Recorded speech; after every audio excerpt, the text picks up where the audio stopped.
Hello everyone, welcome to TAP. My name is Niharika Walia Bhatnagar and this is our 10-minute series. और आज हम बात करने वाले हैं about the term absorption costing. अच्छा, before I proceed further, absorption costing क्या है, मार्जिनल कॉस्टिंग के साथ में लिंक्ड है, ये वाले सारे क्वेश्चंस आज हम जवाब देंगे इसका।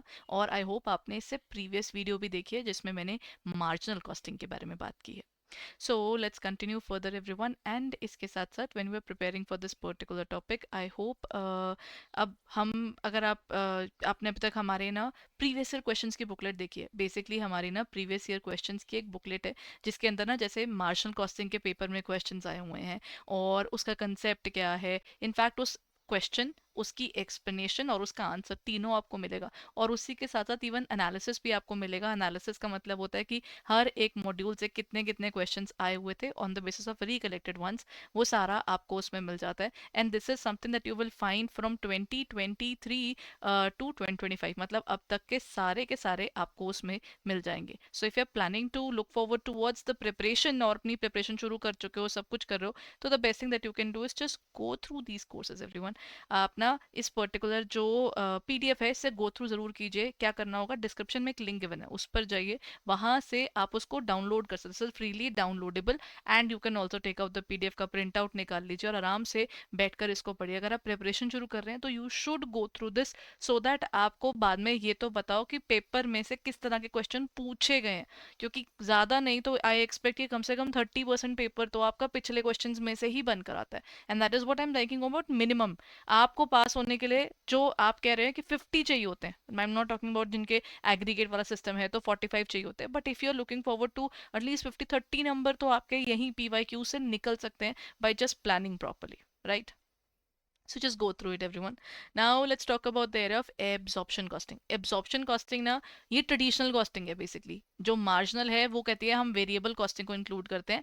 जो रेलेवेंट चीज़ है मैं उसको देखूँ ना, जो चीज़ पक्का होनी है, देने ही है, डिफाइंड है, उसको इंक्लूड करके मेरी जो डिसीजन मेकिंग है वो वेव आउट हो सकती है। दैट्स वाई वो कहता है कि नहीं, absorption costing really talks about the fact कि आप ना सारी कॉस्टिंग उसमें इंक्लूड करो। यहाँ पर ना इसके बाद एक और कॉस्टिंग आई थी, एब्जॉर्प्शन मार्शल, और इसके बाद आती है एबीसी यानी एक्टिविटी बेस्ड कॉस्टिंग। उसने इसके जो फ्लॉज थे ना उनको तोड़कर अपनी एक आइडेंटिटी क्रिएट की थी, and that identity is still alive. ABC costing की यूटिलाइजेशन ज्यादा है as compare to absorption. Now now let's talk about absorption first, क्योंकि सबसे पहली चीज तो यही शुरू हुई थी। जैसे मार्जिनल कॉस्टिंग में हमने किया था, वो सिर्फ और सिर्फ वेरिएबल कॉस्ट से ऑब्सेस्ड है। जबकि वो कहता है कि मैंने इंक्लूड नहीं करने फिक्स्ड ओवरहेड्स, वो जाकर सीधा पी एंड एल में ले जाओ, फाइनेंसिंग में तो डाल ही रहे हो, वहीं से निकाल कर प्रॉफिट एंड लॉस निकाल कर दे दो, मेरे को मत बोलो। एब्जॉर्प्शन कॉस्टिंग कहता है नहीं नहीं, खर्चे तो सारे हैं, तो फिक्स कॉस्ट को भी आप इंक्लूड करो, वो जरूरी है। Fix cost are also allocated to the product in addition to the variable cost. Therefore इसका हम इसको ना फुल कॉस्टिंग या फुल एब्जॉर्प्शन कॉस्टिंग भी कहते हैं। इसको ना मैं तो ट्रेडिशनल मेथड भी मानती हूँ, क्योंकि ट्रेडिशनल इसलिए क्योंकि यहाँ पर पहले सब कुछ नोट होता था, बाद में धीरे धीरे ये चीज आई कि नहीं, सब कुछ क्यों नोट करना है आपने। So absorption costing is needed for external financial reporting, for income tax purposes, and for marginal costing is mainly useful for management decision making. Hard code truth, जब आपने किसी और को इन्फॉर्मेशन देनी है उसको आपको पूरी देनी पड़ेगी। ये तो अपनी डिसीजन मेकिंग के लिए आप मार्जिनल कॉस्टिंग का इस्तेमाल करते हो। क्योंकि देखिए, जब आप दूसरे को बता रहे हो आपको सब बताना होगा, मार्जिनल ये है, फिक्स ये है, क्योंकि जिसने शेयर होल्डर है, सरकार है, सबको आपकी कंपनी की एक एक चीज जाननी है। They want your company to be transparent in front of the society. But जब आप डिसीजन मेकिंग ले रहे हो तो considering everything is going to affect your decision making, while considering the most important areas would help you to understand हमको इस project पे जाना है कि नहीं जाना है ना। देन अगर हम इसके इफेक्ट्स की बात करते हैं, इससे होता क्या है, जैसे देखिए, अगर मैं स्टॉक को वैल्यू कर रही हूँ, आप दोनों तरह की कॉस्ट इंक्लूड कर रहे हो। एब्जॉर्प्शन कॉस्टिंग के अंदर आपने फिक्स्ड भी इंक्लूड कर दी, वेरिएबल भी इंक्लूड कर दी, तो उससे क्या होगा, मार्जिनल कॉस्टिंग के अंदर आपकी कॉस्ट कम दिखती है और एब्जॉर्प्शन में ज्यादा दिखती है।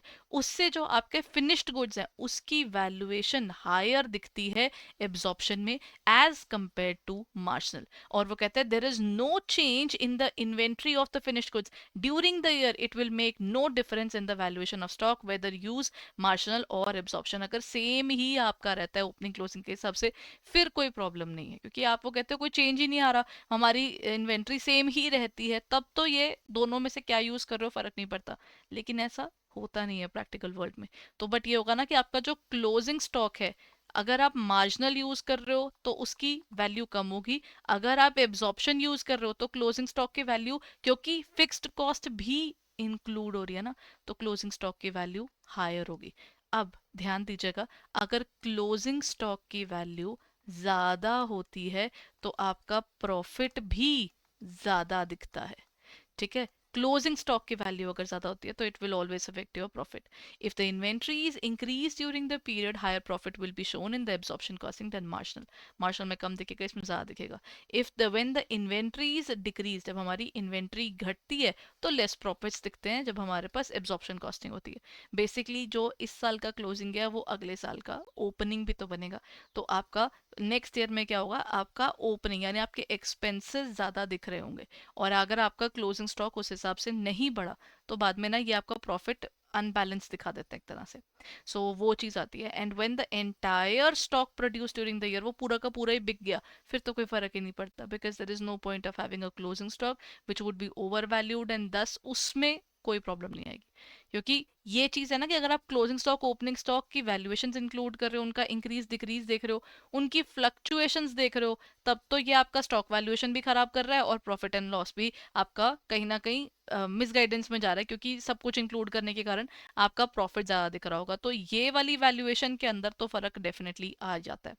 ठीक है, अब जैसे यहाँ पर जो मैंने आपको बताया, इसका थोड़ा सा portion if you really want to see, तो आई होप ये विजिबल है। जैसे यहाँ पर लिखा है ना कि जो फिनिश्ड गुड्स है, there is no change in the inventory of finished goods, so the profit revealed that both the methods will be the same, but when the sales and production are not same, difference in the profits will be shown in the P&L account.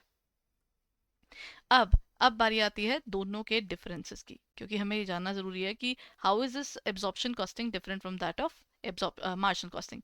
यहाँ पर fix हम include करते हैं, यहाँ पर हम fix include नहीं करते।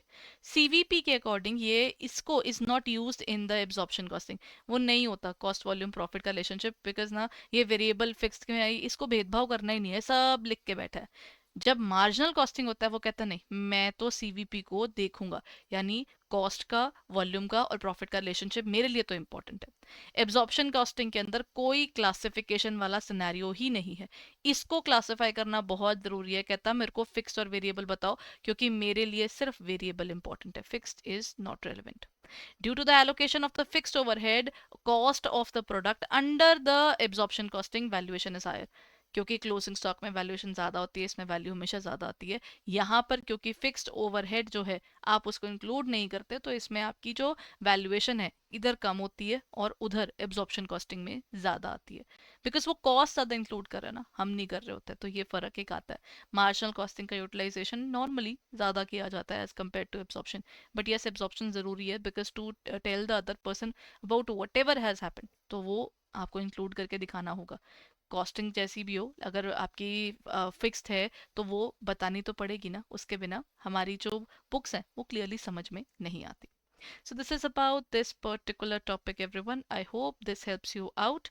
Ab, since we are ending this particular session, let me tell you, if you are preparing for your examination and you are personally looking for the courses or something जहाँ पर आपको help हो सके, right? तो आप क्या कर सकते हो, आप जा सकते हो हमारी वेबसाइट edutab.in पे। as soon as you go on to the website edutab.in, आप इस पर जाएंगे, just scroll down a bit और यहाँ पर आपको मिल जाएगा JIB। just click on the courses of JIB and as soon as you click here, आपको ना यहाँ पर हमारे कोर्सेज दिख जाएंगे। ये देखिए JIB का हमारा मास्टर कोर्स ये रहा, और हमारा ना मास्टर कोर्स में आपको सारी डिटेल मिल जाती है, मतलब आपको ना हर एक सब्जेक्ट की डिटेल रिकॉर्डेड क्लासेस मिल जाती हैं। एक हमारा क्रैश कोर्स है, क्रैश कोर्स के अंदर आपको क्या मिल जाता है, लाइव क्लासेस मिलती हैं, कंसेप्ट नोट्स मिलते हैं, और अभी PYQs भी मिलते हैं, दोनों में PYQs मिलते हैं, मतलब आपको सब कुछ दोनों में मिलेगा। बस फर्क ये है, मास्टर कोर्स में पहले आपको रिकॉर्डेड वीडियोस मिलती हैं छोटी छोटी, जिनके थ्रू आप पढ़ सकते हैं, और उसके बाद में जस्ट बिफोर द एग्जामिनेशन हमारी लाइव क्लास भी चलती है, एक सुपर क्रैश कोर्स होता है, वो आपके आपके लिए ओपन है। You can be a part of it so that आप लास्ट डे रिविजन जो है, आपकी लास्ट वीक रिविजन है, वो थॉरली हो सके। और दूसरी तरफ जो हमारा क्रैश कोर्स है, क्रैश कोर्स का का बेनिफिट ये रहता है कि by going through the crash course आपको जो लाइव पढ़ना चाहता है, जिनको कंफर्टेबल लाइव पढ़ के वो इसके ऊपर जा सकते हैं। सो ये चीज़ है। बाकी दोनों के अंदर आपको PYQ बुकलेट से लेकर chapter wise test, full length test, सब कुछ मिलता है यहाँ पर। ठीक है। और if you really want to purchase it तो आपको बस एक कोड्स ध्यान रखिएगा। जैसे मास्टर कोर्स में आपको मिल रहा है कोड JIB 75, और हमारे क्रैश कोर्स पे आपको मिल रहा है code JIB 80, and you can purchase the courses accordingly. So please go ahead and check it out. Thank you so much, everyone, and have a nice day.